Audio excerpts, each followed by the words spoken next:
Doctor की सलाह कार्यक्रम में आपका स्वागत है। आप सभी को संजय पांडे का नमस्कार। श्रोताओं, इस कार्यक्रम में बच्चों में सुनने की समस्या विषय पर जानकारी देने के लिए हमने स्टूडियो में आमंत्रित किया है वाक एवं श्रवण विशेषज्ञ डॉक्टर अनु नागरकर जी को। डॉक्टर अनु जी, इस कार्यक्रम में हम आपका बहुत स्वागत करते हैं। धन्यवाद। मैडम, आमतौर पर 1-2 साल में बच्चा बोलना शुरू कर देता है, लेकिन कभी कभी कुछ बच्चे 1-2 साल बाद भी बोलना शुरू नहीं करते हैं, या हमें ये लगता है कि वो हमारी बात ठीक से सुन नहीं पा रहे हैं। तो इसका आखिर क्या कारण हो सकता है और ऐसी स्थिति में अभिभावकों को क्या करना चाहिए? बहुत अच्छा सवाल किया आपने। देखिए, ऐसा है कि जब बच्चा 6 माह का होता है तब वो कुछ आवाज़ें निकालना शुरू करता है, बाबा, मामा, पापा, इस तरह से। शुरू में ये आवाज़ें बेमतलब रहती हैं, बेमायने रहती हैं, लेकिन धीरे धीरे उसको ये समझ में आता है कि अगर बाबा बा की जगह बाबा बोले तो शायद उसके फादर उसकी तरफ मुड़ के देखें। मामा माँ की जगह सिर्फ मामा बोले तो उसकी मम्मी पास में आएगी। तो इस तरह से धीरे धीरे जो बच्चा है वो अपने जो शब्दकोश में बढ़ोतरी करता रहता है जी। 6 महीने तक हम लोग ये नहीं जान पाते हैं, जब तक कि व्यवस्थित टेस्ट नहीं किए जाएं कि इस बच्चे को सुनाई देता है या नहीं। तो 6 महीने तक जो बच्चा सुनने की कमी है जिसमें, या जो पूरी तरह से सुनता है, उनकी डेवलपमेंट एक जैसी होती है। लेकिन जब ये बच्चा जिसको सुनाई देता है वो अपनी आवाज़ों को इंजॉय करता है और ज़्यादा आवाज़ें निकालने की कोशिश करता है, लेकिन जिस बच्चे को सुनाई नहीं देता है वो धीरे धीरे उसकी ये जो आवाज़ें निकालना है वो कम हो जाता है। तो तब ये 6 महीना जो है वो बहुत क्रूशियल है, जिससे हमें पता लगता है कि शायद इस बच्चे को सुनने में कोई दिक्कत तो नहीं है। तो 1 साल तक हम एक्सपेक्ट करते हैं कि बच्चा 2 शब्द, 3 शब्द, 4 शब्द थोड़ा जोड़ के बोलना शुरू करें, और 2-3 साल तक बच्चे धीरे धीरे छोटे छोटे वाक्य बनाने लगते हैं, 2 शब्द के, 3 शब्द के, 4 शब्द के। तो अगर बच्चे की सुनाई में कमी है तो बच्चे के बोलने में दिक्कत हो सकती है। अगर बच्चे की बुद्धि शक्ति ठीक नहीं है, क्योंकि हर चीज़ के लिए दिमाग को होना तो ज़रूरी है, अगर दिमाग सही तरीके से काम नहीं कर रहा है तो भी बच्चे को दिक्कत हो सकती है। अगर बच्चा बचपन में पहले 5-6 महीने, 8 महीने, साल भर बहुत बीमार रहा है, किसी न किसी कारणवश बहुत बीमार रहा है, हॉस्पिटलाइज्ड रहा है, तो उसको वो एक एडिक्वेट स्टिमुलेशन नहीं मिला, तो भी वो बच्चा बोलने में कमी हो सकती है। कई बार ऐसा होता है कि माता पिता दोनों जॉब करते हैं, बच्चे को या तो वो केयर सेंटर में छोड़ के जाते हैं या घर में मेड के पास छोड़ के जाते हैं, जो बच्चे से बात ही नहीं करते।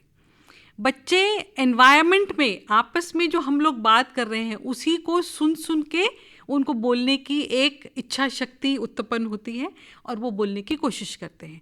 जब ये सब चीज़ें नहीं हो रही हैं तो वो बच्चे को लैक ऑफ स्टिमुलेशन की वजह से भी उसका बोलने में कमी रह सकती है। मतलब उसका सुनना ठीक है, बुद्धि शक्ति भी ठीक है, लेकिन उसको कोई ये लग ही नहीं रहा है कि बोलने की ज़रूरत है। बच्चा बहुत साल के बाद घर में पैदा हुआ है, शादी के 8 साल, 10 साल, 12 साल के बाद, तो बच्चा बहुत ज़्यादा लाड़ प्यार में पलता है, तो बच्चे को बोलने से पहले ही उसकी सभी चीज़ें मिल जाती हैं। तो हम बोलते क्यों हैं? ताकि हमारी बात अच्छे से समझ आ सके जी। लेकिन अगर हमारी चीज़ें सब पूरी हो रही हैं तो हम अपनी एनर्जी उसमें वेस्ट ही नहीं करेंगे, हम बोलने की कोशिश ही नहीं करेंगे। बिल्कुल। कई बार ऐसे परिवार हैं जिसमें माता पिता या घर में और जो लोग हैं वो अक्सर लड़ाई करते रहते हैं, तो बच्चे को ये लगता है कि बोलना शायद लड़ने का एक तरीका है, तो वो बोलता है कि नहीं, मुझे ना लड़ाई करना है, मुझे बड़े भी नहीं होना है, मैं ऐसे ही ठीक हूँ। तो वो रिग्रेशन मोड में जाते हैं कि हमें बात करना सीखना ही नहीं। तो ये जनरल कारण है जिनसे बच्चा बोलना नहीं सीखता है। तो अगर बच्चा 1.5 साल, 2 साल तक कुछ भी नहीं बोलता है या सिर्फ बेमायने आवाज़ें निकालता है, तो आपको सबसे पहले उसकी सुनाई की जांच करानी चाहिए, बुद्धि शक्ति की जांच करानी चाहिए, और अगर ये सब ठीक है तो एक वाक एवं श्रवण विशेषज्ञ से ज़रूर मिलना चाहिए। तो ये जो जांच है ये क्या सामान्य डॉक्टर भी कर सकते हैं? देखिए, सुनाई की जांच के लिए आपको ईएनटी सर्जन के पास जाना पड़ेगा। ईएनटी सर्जन जो है वो कान की बनावट पूरी है कि नहीं, उसका कान के हम बोलते हैं outer ear, middle ear, inner ear, अगर कोई भी पार्ट डेवलप नहीं हुआ है तो भी सुनने में कमी हो सकती है। अगर बच्चे के कान का पर्दा जो है वो फटा हुआ है किसी कारण से, जैसे किसी ने थप्पड़ मार दिया या बच्चे को चोट लग गई, उसके कारण भी हो सकता है। या नर्व डेफनेस है, कंजेनाइटल है, नर्व डेफनेस है, उसकी वजह से बच्चे को नहीं सुन रहा है, तो सुनाई की जांच जो है ईएनटी एग्जामिनेशन के बाद ऑडियोलॉजिस्ट जो कि श्रवण विशेषज्ञ हैं वो लोग करेंगे। तो वो बच्चे की उम्र के हिसाब से, कि अगर बच्चा 4-5 साल का है तो बच्चे की कोऑपरेशन से हम लोग टेस्ट कर सकते हैं, जिसको हम ऑडियोमेट्री कहते हैं। और अगर बच्चा बहुत छोटा है तो उसके लिए हम लोग ऐसे टेस्ट करते हैं जिसमें बच्चे की पार्टिसिपेशन एक्टिव नहीं चाहिए। बच्चे को सुला के भी वो टेस्ट किए जा सकते हैं, जिसमें बेरा शामिल है, ओई शामिल है। तो वो हम लोग करके फिर बच्चे का जो कितना उसको सुनाई कम देता है, और अगर उसको सुनाई कम देता है तो उसको हम श्रवण यंत्र, जिसे कि हियरिंग एड कहते हैं, वो प्रिस्क्राइब करते हैं, जिसके कारण बच्चा सुनने लगे अच्छे से, और अगर वो सुनेगा तो फिर उसको बोलने में भी आसानी होगी। श्रोताओं, इस समय हम बातचीत कर रहे हैं वाक एवं श्रवण विशेषज्ञ डॉक्टर अनु नागरकर जी से। मैडम, ये देखा जाता है कि बच्चे 2-3 साल में बोलते तो हैं, लेकिन कभी कभी तोतली ज़ुबान में बात करते हैं, कभी कभी हकलाते भी हैं। तो ये कैसे समझा जाए कि वो स्वाभाविक रूप से बचपन का तुतलाना है, आगे चलकर ठीक हो जाएगा, या यदि हकला रहे हैं तो ये किस तरह से इसकी जांच की जाए, क्या किया जाए? हाँ, देखिए, ऐसा है कि तुतलाना और हकलाना दोनों अलग अलग चीज़ें हैं जी। अगर बच्चा स्पष्ट नहीं बोलता है, जैसे क की जगह त बोल रहा है या ट की जगह त बोल रहा है, तो इसका मतलब है कि वो तुतला रहा है। 6 साल की उम्र तक बच्चे लगभग सभी आवाज़ों को मास्टर कर लेते हैं। र, स, श, ये जो आवाज़ें हैं ये बाद में आती हैं, लेकिन क वाली जो पूरी लाइन है या त वाली, ट वाली, ये 3 साल 3.5 साल तक बच्चे मास्टर कर लेते हैं।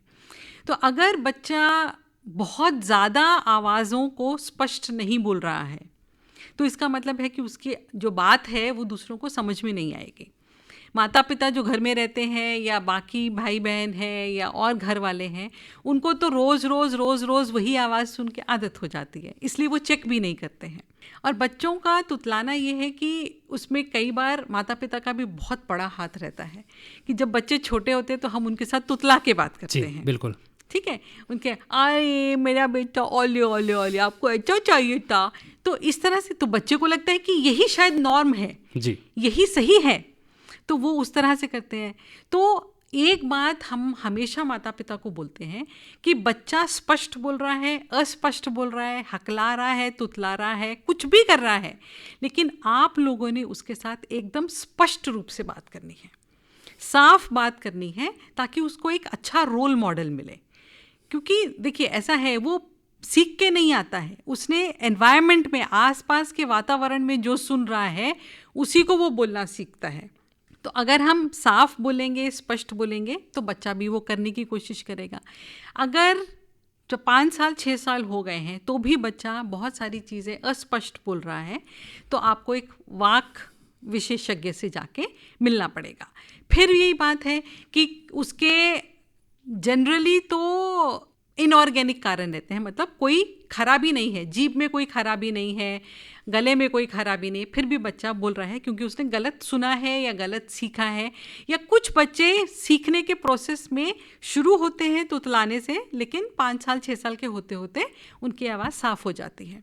लेकिन अगर बच्चे के तालू में सुराख है या उसका होंठ कटा हुआ है, जिसको हम क्लेफ्ट लिप एंड पैलेट बोलते हैं, तो अगर वो है तो बच्चे की आवाज़ स्पष्ट आएगी नहीं, क्योंकि जो हम आवाज़ें होंठ के ज़रिए निकालते हैं, जैसे पापा, बाबा, मामा है, तो अगर यहाँ होंठ कटा है, इसका मतलब है यहाँ से हवा निकल जाएगी, उसका क्लोजर नहीं बनेगा, तो वो उसकी आवाज़ें स्पष्ट नहीं आएंगी। अगर तालू में सुराख है तो ये हो सकता है कि बच्चा जब बोल रहा है तो आवाज़ नाक से निकल जाए, और जो तालू पे आवाज़ करते हैं हम, जैसे ट है, ल है, र है, सबके लिए हम तालू पे जीभ लगाते हैं, तो वो आवाज़ें वो साफ नहीं निकाल पाएगा। तो उसके लिए सबसे पहले ऑपरेशन करवाना पड़ेगा। ऑपरेशन के बाद जब रिपेयर हो जाएगा पैलेट, उसके बाद हम उसको सीखना सिखाएंगे, उसको बताएंगे कि किस तरह से आवाज़ को बोलना है, किस तरह से आवाज़ निकालनी है।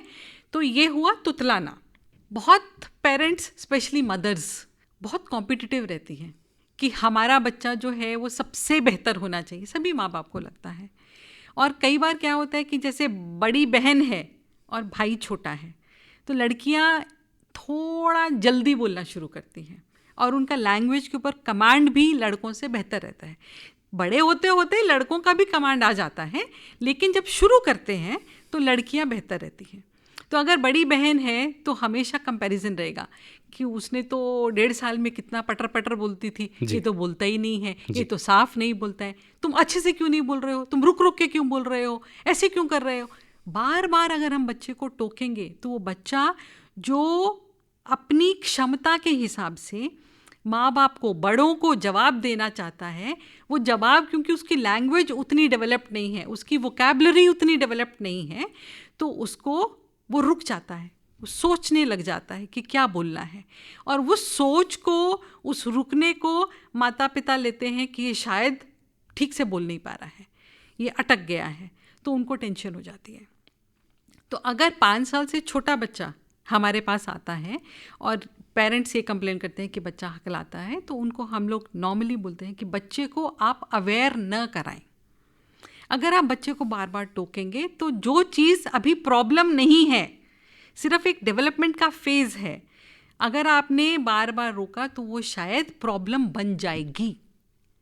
तो बच्चे से ज़्यादा बात करें, उसको ज़्यादा बात करने का मौका दें, उसको ऐसी स्टोरीज़ में, ऐसी एक्टिविटीज़ में इन्वॉल्व करें जिसमें आप उसको ये बता सकें कि तुम भी इम्पॉर्टेंट हो, जो तुम बोल रहे हो वो सही है। अगर वो बहुत ज़्यादा किसी चीज़ में असमंजस में है या फंस गया है तो आप उसको एक वर्ड प्रोवाइड करें, अच्छा आप ये बोलना चाह रहे थे।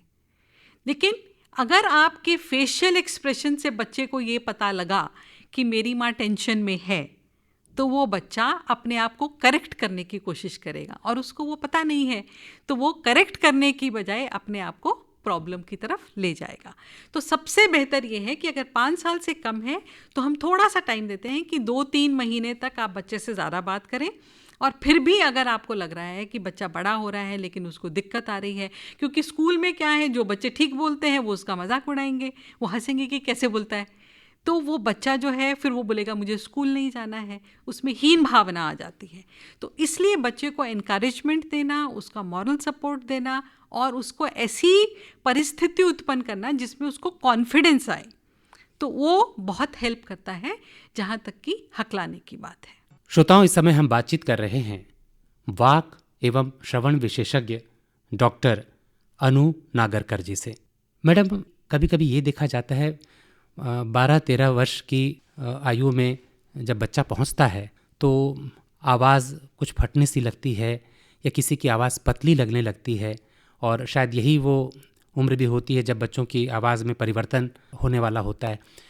कुछ समझ नहीं आता कि ये स्वाभाविक हो रहा है कि इसमें कोई समस्या है, तो इसका कैसे पता लगाया जाए, क्या किया जाए? हाँ, ये बहुत ही इम्पॉर्टेंट चीज़ है, बिकॉज़ 12 से 15 साल जो हम लोग बोलते हैं कि प्यूबर्टी है, और आजकल ये कि अच्छी डाइट और सब की वजह से 11 साल के बच्चों में भी थोड़ा सा प्यूबर्टल चेंजेस आने लगते हैं जी।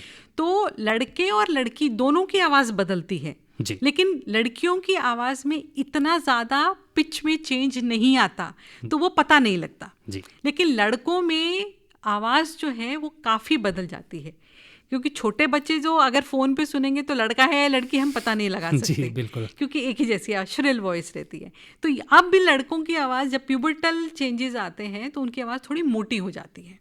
तो कुछ बच्चों में एकदम धीरे धीरे वो चेंज आता है तो वो पता नहीं लगता, लेकिन कुछ बच्चों में बहुत ही सडन एब्रप्ट चेंज होता है, तो उसकी आवाज़ एकदम से भारी हो जाती है या बीच बीच में फटती है, कभी मोटी आवाज़ आती है, कभी पतली आवाज़ आती है। वो मोटी पतली जो बीच में चेंज हो रही है वो है क्योंकि ट्रांजिशन हो रहा है जी।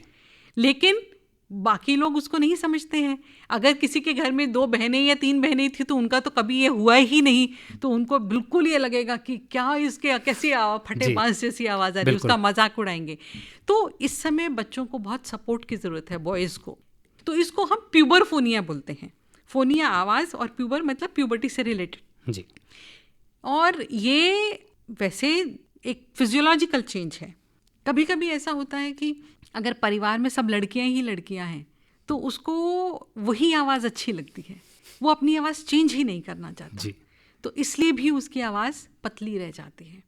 तो अगर ऐसा हुआ है या कोई भी कारण है, अगर उसका अपने आप से smooth transition of change of voice नहीं हो रहा है, तो भी जो स्पीच पैथोलॉजिस्ट हैं, जो वाक एवं श्रवण विशेषज्ञ हैं, वो मदद करते हैं।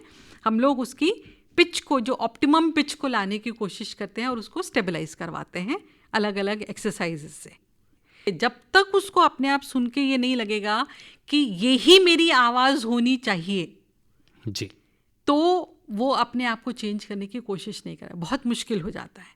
तो उनको ये समझाना पड़ता है, साइकोलॉजिकल काउंसलिंग करनी पड़ती है कि लड़कों और लड़कियों की आवाज़ में फ़र्क आता है और वो स्वाभाविक है, और आपको अपनी आवाज़ को मोटी की तरफ लेके जाने की कोशिश करनी चाहिए। सो प्यूबोफोनिया है। और इसी तरह से कई लड़कियों में क्या होता है, अगर वो लड़कों की ही कंपनी में रहती हैं या शुरू से बहुत अथॉरिटेटिव हैं, तो उनकी आवाज़ पतले होने की बजाय मोटी होती है, तो उसको हम एंड्रोफोनिया बोलते हैं। आपने सुना होगा कि बहुत सारी लड़कियां जिनकी आवाज़ ऐसी रोबिली भारी आवाज़ रहती है जी, कि उसको हम लोग जज नहीं कर पाते कि लड़का बोल रहा है कि लड़की बोल रही है। सो वो एंड्रोफोनिया है। It could be due to some changes in the hormones, या जो एनवायरनमेंट उसका ऐसा रहा है, तो उसमें भी अगर उसको लगे, बहुत ज़रूरी है कि जिसकी ये आवाज़ है उसको कन्विंस करना बहुत ज़रूरी है कि ये आपकी आवाज़ नहीं है और आपको दूसरी तरह की आवाज़ के लिए, ताकि आप एक सक्सेसफुल फीमेल या सक्सेसफुल मेल अपनी सोसाइटी एक्सेप्ट नहीं करती है। सोसाइटी हर छोटी चीज़ में नुक्स निकाल देती है। तो आपको जो भी आप मॉडिफिकेशन कर सकते हैं वो करें, उसमें मदद हो जाती है।